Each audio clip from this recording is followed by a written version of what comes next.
கிறிஸ்துவுக்குள் அன்பானவர்களே, உங்கள் அனைவருக்கும் ஆண்டவர் இயேசு கிறிஸ்துவின் திருப்பெயராலே அன்பின் நல்வாழ்த்துக்களை நான் தெரிவித்துக் கொள்ளுகின்றேன்.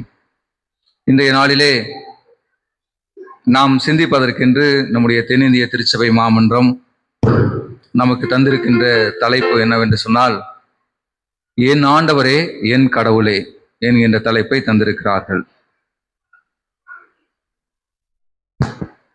இது ஆண்டவராகிய இயேசு கிறிஸ்து உயிர்த்தெழுந்த பிற்பாடு தன்னுடைய சீடர்களை அவர் சந்திக்கின்றார். அவர் சந்திக்கின்ற நிகழ்விலே அவரை பார்த்த சீடர்களிலே ஒருவர் தோமா, என் ஆண்டவரே என் கடவுளே என்று சொல்லி அந்த இடத்திலே சொல்லுகின்ற அந்த வார்த்தை தான் இந்த தலைப்பு. திருமறையிலே கடவுளுக்கும் மனிதருக்கும் இடையான ஒரு சந்திப்பு என்பது மனித வாழ்விலே உன்னதமான பல அனுபவங்களை தருகிறது என்று சொன்னால் மிகையாகாது. ஒரு மனிதனை கடவுள் சந்திப்பதற்கு முன்பதாக அந்த மனிதன் எப்படி இருக்கிறான், ஆண்டவராகிய கடவுள் அந்த மனிதனை சந்தித்த பிற்பாடு அந்த மனிதனுடைய வாழ்வு எப்படி மாற்றப்பட்டிருக்கிறது என்பதை நாம் திருமறையிலே பல நேரங்களிலே பல இடங்களிலே பார்த்திருக்கின்றோம். நம்முடைய வாழ்விலேயும் இன்றைக்கு நாம் ஆண்டவராகிய இயேசு கிறிஸ்துவை ஏற்றுக்கொண்டு நம்முடைய ஆலயத்திலே நாம் வருகிறோம் என்று சொன்னால், ஆண்டவர் நம்மை சந்தித்த பிற்பாடு நம்முடைய வாழ்க்கை மாறி இருக்கிறது என்பதுதான் உண்மை. இன்றைக்கு பல நேரங்களிலே நாம் ரட்சிக்கப்பட்டிருக்கின்றோம், நாம் மீட்கப்பட்டிருக்கின்றோம் என்று சொல்லி நாம் சொல்லுகின்றோம். ரட்சிக்கப்படுவதற்கும் அதற்கு முன்பதாக இருந்த வாழ்வுக்கும் வித்தியாசம் இருக்கிறது. அதற்கு முன்பதாக எப்படி வேண்டுமானாலும் வாழ்ந்திருக்கலாம். ஆனால் ஆண்டவருடைய இரத்தத்தினாலே நாம் மீட்கப்பட்டிருக்கின்றோம் என்று சொல்லி நாம் சொல்லுகின்ற வேளையிலே நம்முடைய வாழ்வு வேறு வாழ்வாக இருக்கிறது. இதற்கு முன்பதாக இருந்த வாழ்க்கை முறை அல்ல. அதைத்தான் ஆண்டவராகிய கடவுள் நம்மிடத்திலே எதிர்பார்க்கின்றார். வேதாகமத்திலே எல்லா மனிதரையும் ஆண்டவர் கடவுள் சந்திக்கிறார். குறிப்பாக ஆதாமை சந்திக்கிறார். ஆதாமே நீ எங்கே இருக்கிறாய் என்று சொல்லி ஆபிரகாமை சந்திக்கிறார், ஈசாக்கை சந்திக்கிறார், யாக்கோபை சந்திக்கிறார், மோசேயை சந்திக்கின்றார் முட்செடியின் நடுவிலே, எலியாவை ஆண்டவர் சந்திக்கின்றார், மரியாளை சந்திக்கின்றார். இப்படி சொல்லிக்கொண்டே போகலாம். ஆக நம்மை சந்திக்க விரும்புகின்ற கடவுளை நாமும் சந்திப்பதற்கு எதிர்கொள்வதற்கு தயாராக இருக்கிறோமா என்பது மிக முக்கியமான ஒரு கேள்வி. நம்மிடத்திலே குறைவுகள் இல்லாத மனிதன் யாரும் இல்லை. ஒரு சில குறைவுகள் வருகின்ற பொழுது, நம்மை அறியாமல் வருகின்ற பொழுது அல்லது தெரிந்தே வருகின்ற பொழுது, அந்த குறைவை நாம் நிவர்த்தி செய்து நாம் கடவுளுக்கு ஏற்ற வாழ்க்கை வாழ்வதற்கு நம்மை அர்ப்பணித்து வாழ வேண்டும். அதற்கு தான் கடவுள் நம்மை அழைக்கின்றார். ஆக இங்கே கடவுளுடனான ஒவ்வொரு சந்திப்பிலும் ஆழமான மாற்றங்கள் மனிதனுடைய வாழ்க்கையிலே உருவாகிறது என்று சொன்னால் மிகையாகாது. அப்போஸ்தலனாகிய பவுலை சவுலாக இருக்கின்ற பொழுது அவர் சந்திக்கிறார். அவருடைய வாழ்க்கை சவுலாக இருந்த பொழுது இருந்த சூழல் வேறு. ஆனால் அவரை சந்தித்த பிற்பாடு அந்த சவுல் பவுலாக மாறின பிற்பாடு அந்த பவுலுடைய வாழ்க்கை என்பது வேறு. பழைய பாவம் அல்லது பழைய கொடூரமான சிந்தனைகள், பொறாமைகள், பழைய மேட்டுமையான காரியங்கள், பிறரை கெடுக்கின்ற காரியங்கள், இவைகளை எல்லாம் அங்கே விட்டு விடுகின்ற ஒரு சூழலுக்குள்ளாக மனிதன் தள்ளப்படுகிறான் என்று சொல்வதை விட அந்த மனிதன் அதை கற்றுக்கொள்ள வேண்டும். எப்பொழுது ஆண்டவராகிய கடவுளை சந்தித்த பிற்பாடு ஒரு மனிதனுக்கு வாழ்விலே மாற்றம் வேண்டும். இந்த மாற்றம் அப்படியே இருக்குமானா இருக்காது. பல நேரங்களிலே நாம் இந்த உலகத்திலே வாழ்ந்து கொண்டிருக்கின்றோம். சில தவறுகளிலே நாம் தவறி போய் விடுகின்றோம். ஆனால் அதற்கு மன்னிப்பதற்கு ஆண்டவர் தயை பெருத்தவராக, கிருபை உள்ளவராக, இரக்கம் மிக்கவராக ஆண்டவராகிய கடவுள் நம்மோடு கூட இருக்கின்றார். ஆக கடவுள் மனிதரை தேடி வந்து சந்திக்கிறார் என்பதே கிறிஸ்தவ நற்செய்தி. கிறிஸ்தவத்தினுடைய நற்செய்தி என்று சொல்லி ஒரே வரியிலே சொல்ல வேண்டும் என்று சொன்னால், ஒரு மனிதனை பாவியாக இருக்கின்ற ஒரு சூழ்நிலையிலும் அவன் எப்படிப்பட்ட ஒரு சூழ்நிலையில இருந்தாலும் அவனை ஆண்டவராகிய கடவுள் தேடி வந்து சந்திக்கின்றார். சவுல் இதற்கு ஒரு மிக சிறந்த ஒரு உதாரணமாக நாம் சொல்லலாம். யோவான் 20ஆம் அதிகாரம் 24 முதல் 29 வரை உள்ள திரு வார்த்தைகளை நாம் வாசிக்க கேட்டோம். உயிர்த்த கிறிஸ்து, உயிர்த்தெழுந்த ஆண்டவர் தன்னுடைய அடியார்களை, தன்னுடைய சீடர்களை 2ஆம் முறை சந்திக்கின்ற நிகழ்வை பற்றி தான் இந்த பகுதி சொல்கிறது. முதல் முறை அவர் தோமா இல்லாத போது சீடர்களை சந்தித்தார். 2ஆம் முறை தோமா இருக்கின்ற பொழுது வந்து சந்திக்கின்றார். இங்கே பல நேரங்களிலே நாம் தோமாவை குறித்து நாம் சந்திக்கின்ற பொழுது தோமா சந்தேகப்பட்டார் என்று சொல்லி நாம் சொல்லுகின்றோம். ஒருவேளை அது உண்மையாக இருக்கலாம். மற்ற சீடர்கள் சந்தேகப்படவில்லையா என்கின்ற ஒரு கேள்வியை நாம் இந்த இடத்திலே கேட்டு பார்க்க வேண்டும். நீங்கள் உயிர்ப்புக்கு பின்பதாக இயேசு கிறிஸ்து தன்னுடைய சீடர்களை சந்தித்த நிகழ்வுகளை 4 நற்செய்தி நூல்களிலேயும் நாம் அதை கவனமாக படித்து பார்த்தோம் என்று சொன்னால், எல்லா சீடர்களுக்குமே உயிர்ப்பை பற்றிய ஒரு சில சந்தேகம் இருந்து கொண்டுதான் இருந்தது. அதுதான் உண்மை. ஆனால் நாம் தோமாவை மாத்திரமே நாம் வந்து சந்தேகப்படுகிறார் என்று சொல்லி நாம் சாடுகின்றோம். அது சரியல்ல. மாறாக உயிர்த்த ஆண்டவராகிய இயேசு கிறிஸ்து உயிர்த்தெழுந்தாரா என்கின்ற ஒரு சந்தேகம் அங்கு இருக்கின்ற சீடர்கள் மத்தியிலே இருந்து கொண்டே இருந்தது. உயிர்த்த இயேசு, ஆண்டவராகிய இயேசு கிறிஸ்து சீடர்களுக்கு காட்சி அளிக்கின்ற பொழுது தோமா அந்த இடத்திலே இல்லை. நாம் படிக்க கேட்ட அந்த பகுதிக்கு முன்னால் இருந்த அந்த பகுதி. மற்ற சீடர்கள் அனைவரும் நாங்கள் ஆண்டவரை கண்டோம் என்று சொல்லி சொல்கிறார்கள். சொன்ன பொழுது தோமா ஒருவேளை நம்ப மறுக்கிறார். அதற்கு அவர் சொன்ன விளக்கம் என்னவென்று சொன்னால், தோமா சொல்லுகிறார் அவர்களிடம், அவருடைய கைகளிலே ஆணிகளால் ஏற்பட்ட தழும்பை நான் பார்த்து, காயத்தை பார்த்து, என்னுடைய விரலை விட்டு அவர் விழாவிலே என் கைகளை விட்டால் என்று நான் நம்ப மாட்டேன் என்று சொல்லி சொல்லுகிறார். தோமா தன்னுடைய யதார்த்தமான ஒரு நிலையை அந்த இடத்திலே எடுத்து கூறுகின்றார். இதை சொல்லி 8 நாட்களுக்கு பின்பதாக, அடுத்த நாளே வர ஆண்டவர் தோமாவை சந்திக்கவில்லை. 8 நாட்களுக்கு பின்பு உயிர்த்த இயேசு தோமாவிற்கு மீண்டும் காட்சி அளிக்கின்ற நிகழ்வுதான் நாம் படிக்க கேட்ட பகுதி. இங்கே ஆண்டவர் சொல்லுகிறார், என்ன சொல்லுகிறார்?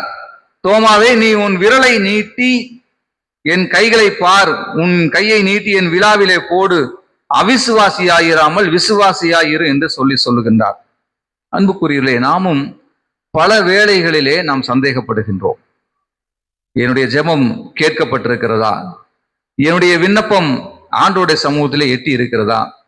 அல்லது ஆண்டவர் என்னுடைய வாழ்க்கையை அவர் பார்க்கிறாரா, கண்ணோக்குகிறாரா? அவர் இருந்தால் ஏன் எனக்கு இப்படிப்பட்ட பிரச்சனை, துன்பங்கள்? இது மாதிரி பல நிலைகளிலே சந்தேகப்படுகின்றோம், அடையாளத்தை தேடுகின்றோம். திருமறையிலே அல்லது ஊழியர்கள் புதிதாக ஒருவர் வந்துவிட்டால் நாம் அவரிடத்திலே சொல்லி நாம் ஜெபிக்கின்றோம். பல நேரங்களிலே நாம் சோர்ந்து போகின்றோம். இது தோமாவை அடையாளப்படுத்துகின்ற ஒரு வாழ்க்கை. ஆண்டவராகிய கடவுள் நம்முடைய ஜெபத்தை அவர் கேட்கிறார். இதுதான் நம்முடைய விசுவாசம்.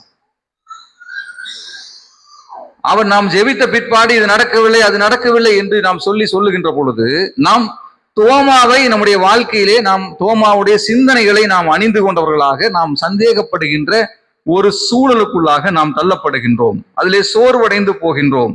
இங்கே சீடர்கள் ஒருமித்து இருந்த நேரத்திலே தோமா அந்த இடத்திலே உடன் இருக்கவில்லை. மற்றவர்கள் அற்புதம் பெறுகின்ற, மற்றவர்கள் அடையாளம் பெறுகின்ற அந்த சூழ்நிலைகளிலே நாம் அந்த இடத்திலே இல்லாமல் போனதினாலே நமக்குள்ளே அந்த சந்தேகம் வலுத்து விடுகின்றது. ஏன் என்னுடைய ஜெபத்தை மாத்திரம் ஆண்டவர் கேட்பதில்லை? ஏன் எனக்கு மாத்திரம், என்னுடைய குடும்பத்துக்கு மாத்திரம் இப்படிப்பட்ட பிரச்சனை?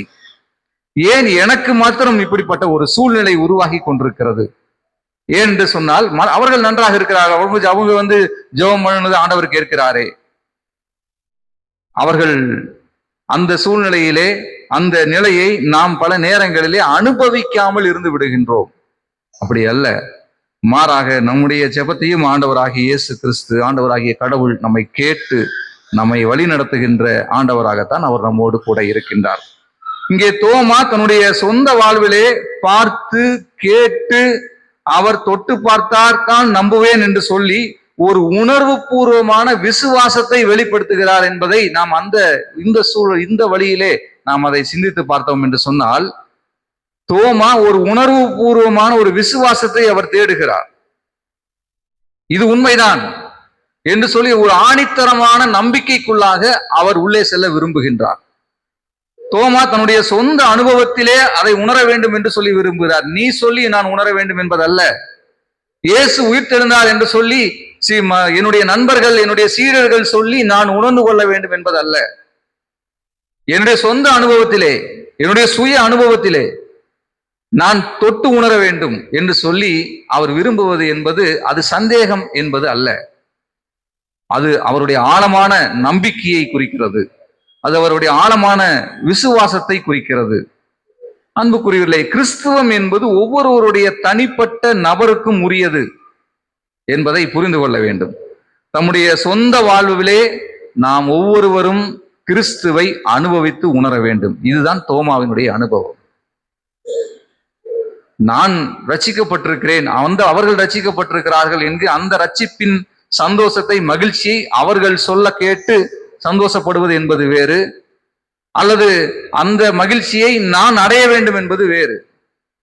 அந்த மகிழ்ச்சி நான் அடைய வேண்டும் என்று சொன்னால் நான் மீட்கப்பட்டிருக்க வேண்டும், நான் ரட்சிக்கப்பட்டிருக்க வேண்டும், நான் கடவுளுக்குள்ளாக நான் வளர்ந்திருக்க வேண்டும். இங்கே தோமாவை நீங்கள் பார்த்தீர்கள் என்று சொன்னால், தோமா ஒன்றும் சாதாரணமான ஒரு மனிதர் அல்ல. பேதுருவும் ஆண்டவராகிய இயேசு கிறிஸ்து பல நேரங்களிலே அவர் பேதுரு சொன்ன பட்டதை உடனே பேசி விடுவார் என்றெல்லாம் சொல்லி நாம் படிக்கின்றோம். தோமா என்பவர் மிக மிக தைரியமானவர். ஒரு சில எடுத்துக்காட்டுகளை நான் சொல்லுகின்றேன். சீடர்கள் அனைவரும் பயத்தின் மிகுதியினாலே பூட்டிய அறைக்குள்ளாக இருக்க வேண்டிய ஒரு சூழ்நிலையிலே அவர்கள் இருந்து கொண்டிருக்கிறார்கள். தோமா அந்த அறைக்குள்ளாக இல்லை, வெளியே சென்றிருக்கிறார். ஒருவேளை தன்னுடைய சொந்த வேலை நிமித்தமாக சென்றிருக்கலாம், அல்லது வேறு எந்த அலுவலாக கூட இருக்கலாம். அந்த நாட்களிலே சீடர்கள் மேல் வீட்டறையிலே ஒன்று கூடி பூட்டி அறைக்குள்ளாக இருப்பதற்கான காரணம் என்ன? இயேசுவை சிலுவையிலே அடித்து கொன்று விட்டார்கள், நம்மையும் கொன்று விடுவார்கள் என்கின்ற ஒரு பயம். தோமாவுக்கு அந்த பயம் இருந்தால் அவர் எந்த வேலையாக இருந்தாலும் அவர் பூட்டிய அறைக்குள்ளாகத்தான் இருந்திருப்பார். ஆனால் தோமாவுக்கு அந்த பயம் இருப்பதாக நமக்கு தெரியவில்லை. அவர் வெளியே இருக்கின்றார். ஆண்டவர் இயேசு தன்னுடைய சீடர்களை பார்க்கின்ற பொழுது தோமா அந்த இடத்திலே இருக்கவில்லை.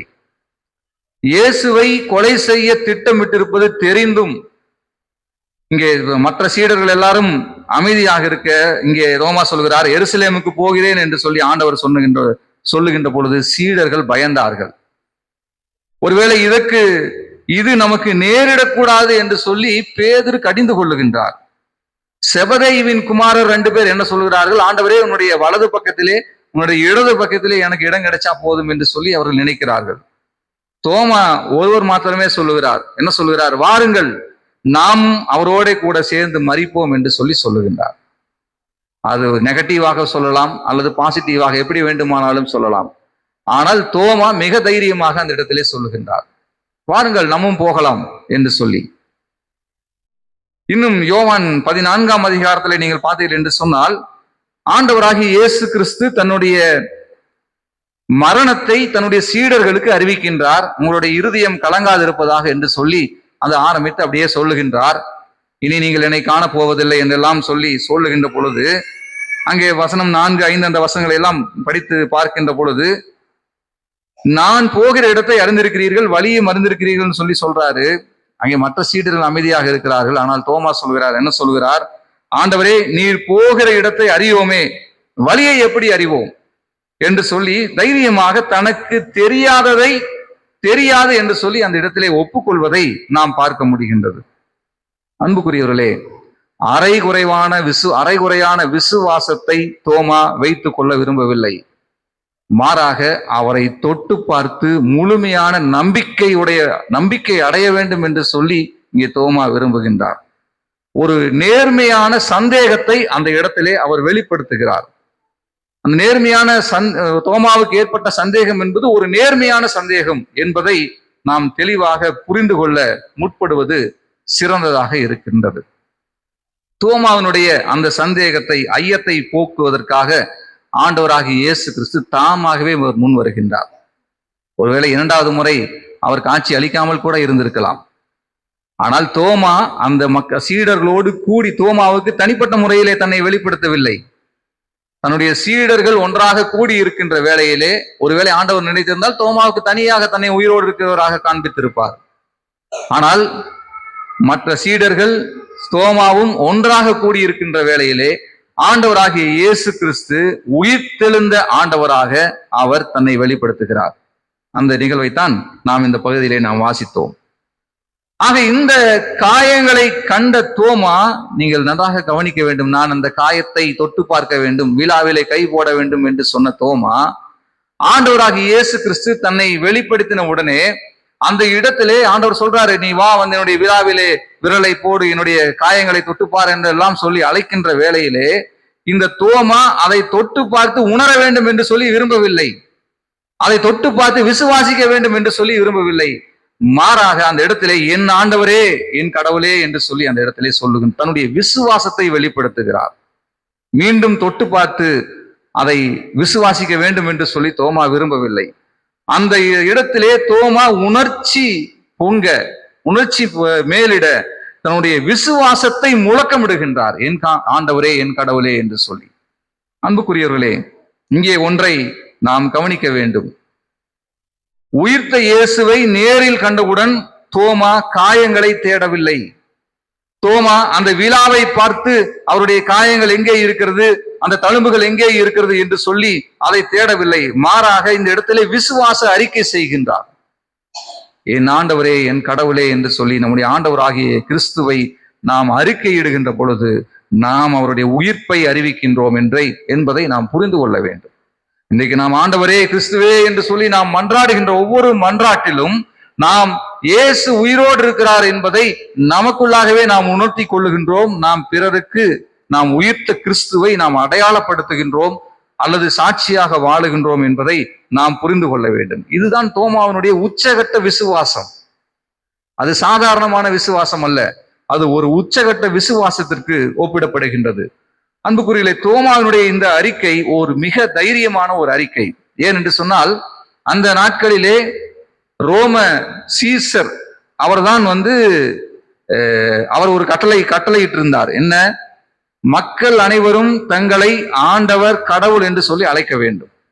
டொமித்தியன் அவருடைய நாட்களிலே நீங்கள் பார்த்தீர்கள் என்று சொன்னால், அப்படி அறிக்கையிடாத கிறிஸ்தவர்கள் துன்புறுத்தப்பட்டார்கள், கொலை செய்யப்பட்டார்கள், சிங்கங்களுக்கு, வன விலங்குகளுக்கு இரையாக்கப்பட்டார்கள், சிலுவையிலே அடிக்கப்பட்டார்கள், உயிரோடு எரித்து கொல்லப்பட்டார்கள். எரிகின்ற எண்ணெய், அதாவது காய்ந்திருக்கின்ற எண்ணெயிலே அவர்களை போட்டு வதைத்தார்கள், கொன்றார்கள். அதுதான் வரலாறு. ஏன் என்று சொன்னால், அந்த ரோம சீசரைத்தான் அங்கு இருக்கின்ற மக்கள் ஆண்டவர் என்று சொல்ல வேண்டும், அவரைத்தான் கடவுள் என்று சொல்ல வேண்டும். இதுதான் வரலாறு.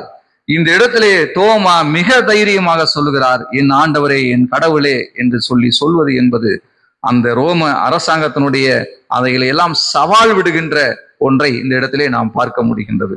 ஆக இந்த அறிக்கை என்பது தோமாவினுடைய ஒரு துணிச்சலான ஒரு அறிக்கை என்பதை நாம் புரிந்து கொள்ள வேண்டும். இன்றைக்கு ஆண்டவராகிய இயேசு கிறிஸ்துவை நாம் ஆண்டவர் என்று சொல்வதிலே நாம் எந்த அளவிற்கு நாம் முயன்றிருக்கின்றோம். இன்றைக்கு பல நேரங்களிலே நான் ஒரு சில கிறிஸ்துவ பிள்ளைகளை நான் பார்த்திருக்கின்றேன். கல்லூரிக்கு போகின்ற பொழுது 2-3 பொட்டுக்களை வச்சுட்டு போவாங்க. நம்முடைய திருச்சபை, இந்த திருச்சபை நான் சொல்லவில்லை, நான் இதற்கு முன்னால் இருந்த ஒரு சில திருச்சபைகளிலே நான் ஒரு சிலரை நான் கண்டித்திருக்கின்றேன். அங்கே போகின்ற பொழுது தன்னுடைய கிறிஸ்துவ அடையாளத்தை அவர்கள் மறைக்கிறார்கள். நான் கிறிஸ்தவன் அல்ல என்று வெளியிலே சொல்வதிலே அவர்கள் பெருமைப்பட்டுக் கொள்ளுகிறார்கள்.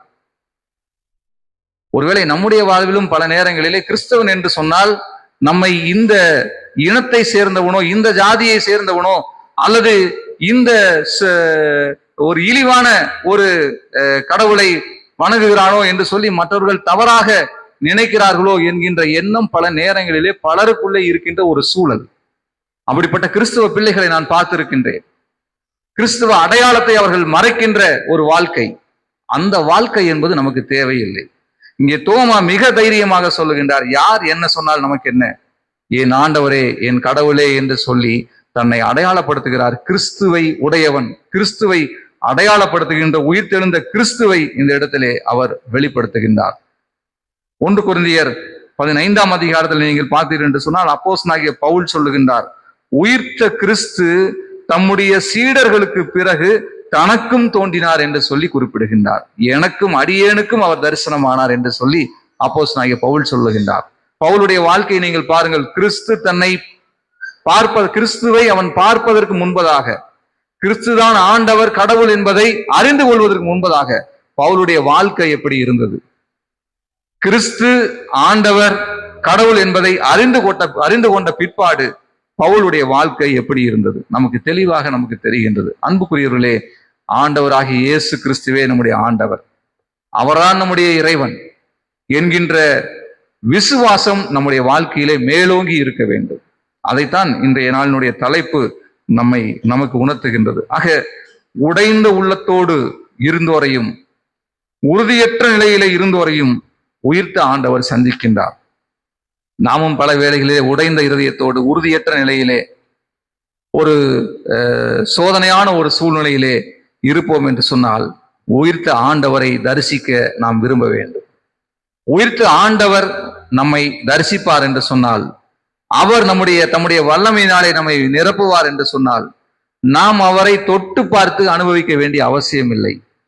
மாறாக நம்முடைய உள்ளத்திலே நம்மை அறியாமலேயே அவரை பற்றிய விசுவாசம் நம்மிலே பற்றி எரியும் என்பதிலே எந்த விதமான சந்தேகம் இல்லை. ஆக இந்த வார்த்தை, இந்த வாழ்க்கை, இவற்றின் வாயிலாக நாம் உயிர்த்த ஆண்டவருக்கு நாம் சாட்சிகளாக இருக்கத்தான் நம்மை கடவுள் அழைத்திருக்கிறார். பல நேரங்களிலே கிறிஸ்தவர்கள் தங்களுடைய அடையாளத்தை மறைத்து வாழுகின்ற ஒரு சூழ்நிலையிலே நாம் மிக தைரியமாக இன்றைக்கு நாம் கிறிஸ்தவர்கள் என்று சொல்லி கிறிஸ்து உயிர்த்தெழுந்த கிறிஸ்துவுக்கு சாட்சிகளாக நம்மை வாழ்வதற்கு கடவுள் அழைத்திருக்கிறார். அந்த சாட்சியுள்ள வாழ்விலே நாம் தொடர்ந்து நிலைத்திருப்போம். அநேகரை கிறிஸ்துவண்டை வழி நடத்துகின்ற ஆண்டவருடைய ஊழியராக நாம் திகழ்வோம். கடவுள் இந்த வார்த்தைகளை ஆசீர்வதிப்பாராக. ஆமீன்.